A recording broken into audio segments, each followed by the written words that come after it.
Baik, Assalamualaikum warahmatullahi wabarakatuh dan selamat sejahtera buat murid-murid tahun 6 SK Sri Pelai Perdana yang cikgu kasihi sekalian. Hari ini cikgu nak terangkan berkaitan satu tajuk tahun 6 iaitu berkaitan dengan tajuk kelajuan. Untuk belajar tajuk ni cikgu nak awak buka buku teks masing-masing muka surat 115. Rujuk buku teks pada muka surat 115. Okey. Pertama sekali kita tengok apa tu kelajuan. Baik, kelajuan ialah ukuran cepat atau lambat sesuatu objek yang bergerak dari suatu tempat ke suatu tempat yang lain. Okey. Cikgu bagi contoh, hanya objek yang bergerak sahaja yang mempunyai kelajuan. Okey, objek yang tak bergerak, objek yang bergerak kita panggil sebagai objek dinamik. Ada kelajuan, dan objek yang tak bergerak dia tidak ada kelajuan. Kita katakan dia sebagai objek statik. Okey, objek yang bergerak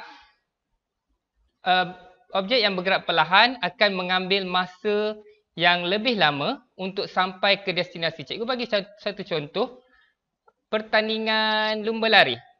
Okey, pertandingan lumba lari, awak masuk pertandingan lumba lari pada hari sukan sekolah, ada 8 orang masuk pertandingan lumba lari, awak kena berlari 100 meter.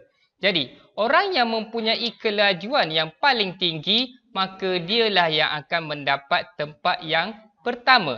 Kerana dia sampai pada jarak 100 meter itu paling cepat. Okey? Orang yang mempunyai kelajuan paling rendah akan mendapat tempat yang terakhir kerana dialah orang yang sampai paling lambat. Okey? Baik, cikgu tengok terangkan kepada awak apa itu unit kelajuan. Okey, unit standard untuk kelajuan kita biasa gunakan ada 3 unit kelajuan, iaitu kita gunakan sentimeter per saat bagi objek yang bergerak sangat perlahan. Okey, sentimeter per saat bagi objek yang bergerak sangat perlahan. Sebagai contoh siput. Siput bergerak sejauh 1.3 cm sahaja dalam masa 1 saat. Okey, 1 saat dia hanya bergerak sejauh 1.3 cm. Jadi unit dia kita gunakan ialah sentimeter per saat. Okey, untuk kelajuan pertengahan, okey, kita gunakan unit meter per saat. Cikgu bagi contoh ialah tupai. Tupai dalam masa 1 saat dia dapat bergerak sejauh 5 meter. Jadi unit kelajuan yang digunakan adalah meter per saat. Okey, kuda. Bagaimana pula dengan kuda? Kuda ialah haiwan yang mempunyai kelajuan antara yang paling tinggi di dunia. Okey, dan kelajuan kuda mungkin boleh lebih daripada kelajuan sebuah kereta.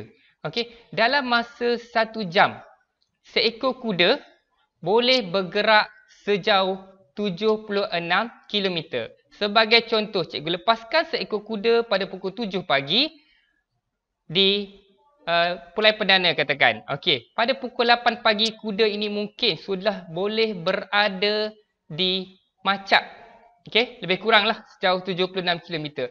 Jadi unit kelajuan yang diberikan adalah kilometer per jam ni sama. Kilometer per jam biasa yang kita gunakan bagi untuk mengukur kelajuan motosikal, untuk mengukur kelajuan kereta, untuk mengukur kelajuan kapal terbang, untuk mengukur kelajuan jet dan sebagainya. Okey, kereta biasanya maksimum sebuah kereta dia boleh bergerak 200-220 km sejam. Maksudnya dalam masa 1 jam 220 km.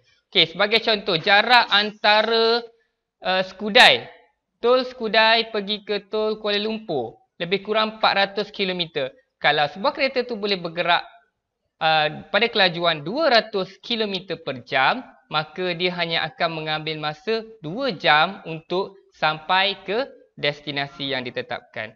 Okey, ini cikgu ada persoalan untuk awak jawab. Okey, kita ada contoh 3 contoh kelajuan kat sini, objek yang bergerak kelajuan, itu kura-kura. Kura-kura merupakan antara haiwan yang bergerak paling perlahan di dunia. Okey.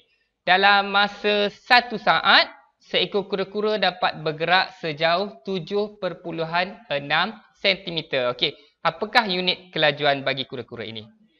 Okey. Yang kedua, Usain Bolt. Usain Bolt merupakan manusia pelari terpantas di dunia. Okey, kelajuan dia dalam masa 100 meter, dia dapat bergerak sejauh 9.58 saat. Baik, apakah kelajuan yang sesuai untuk Usain Bolt ini? Okey, awak fikirkan dan berikan cikgu jawapan dia. Okey, yang ketiga adalah kereta F1, Formula 1, Ferrari. Ferrari ni sebuah kereta yang dapat bergerak sangat laju. Okey, dia dapat bergerak dalam masa 1 jam, dia dapat bergerak sejauh 360 km. 360 km, kalau kita nak bayangkan jarak 360 km seumpama kita telah sampai daripada Johor ke Negeri Sembilan. Okey. So, apakah kelajuan yang sesuai bagi kereta Formula 1 ini? Baik, itu saja untuk cikgu terangkan berkaitan dengan kelajuan. Nanti kita akan sambung pada tajuk seterusnya dan sesi yang seterusnya. Sekian. Assalamualaikum warahmatullahi wabarakatuh.